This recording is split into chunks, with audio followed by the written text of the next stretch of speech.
যে ভঙ্গিতেই করতে চাক না কেন, শেষ পর্যন্ত পুলিশের হাত দিয়ে করতে হয়।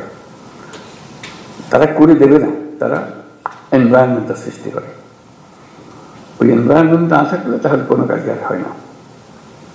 কারণ পুলিশের কথা প্রসঙ্গে বারে বারে আমরা বলছি দুটো শব্দ, আইন ও শৃঙ্খলা। এটাই হলো পুলিশ। কাজে ওই পুলিশের হাতেই এটাকে এক্সিকিউট করা, এটাকে এই পরিবেশ সৃষ্টি করা, আইনের পরিবেশ সৃষ্টি করা।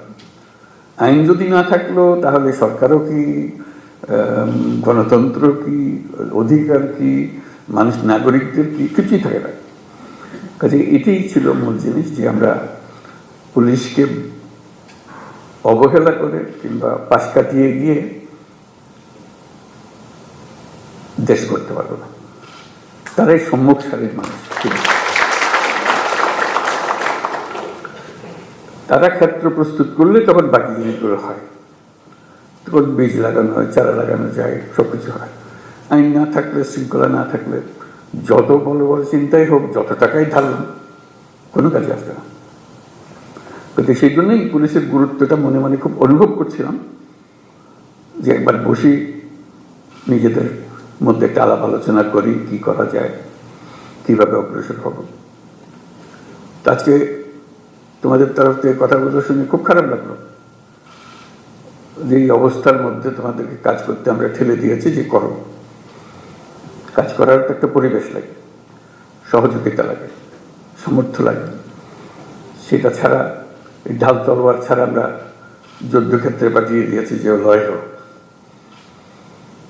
সেই জিনিসটা আমি অবশ্যই পরপরে এটা নিয়ে বৈঠক করবো, সমাধান করতে পারবো যাই না, কোনো জিনিস সমাধান করতে বড় কঠিন জিনিস হয়ে যায়, কিন্তু চেষ্টা করবো যে কি করা যায়। যদি ব্যর্থ হই, মনে করে যে আমি চেষ্টা করেছিলাম কিন্তু ব্যর্থ হয়েছে, চেষ্টার অভাবে ব্যর্থ হয়নি। এটা প্রথম চোটে মনে পড়লো যে করা। এরকম আলাপ হলে অনেক কিছু মনে পড়বে, যেগুলো আমরা চেষ্টা করব। যদি আমরা বলি যে এটাই তোমাদের কাজ, দেশকে পরিবেশটা সৃষ্টি করা যেখানে দেশ এগিয়ে যেতে পারে, তাই যদি হয়, তাহলে যাদের হাতে পরিবেশ সৃষ্টি করার দায়িত্ব, যাদের কাছে দেশকে তৈরি করার দায়িত্ব এগিয়ে যাওয়ার জন্য, তাদের নিজেদেরকে তৈরি করতে না পারলে তাহলে তারা বাকি কাজ হলো না। তো সেই জন্য আমরা অগ্রাধিকার দিতে চাই, প্রায়োরিটি দিতে চাই যে যেটা আমরা পারি।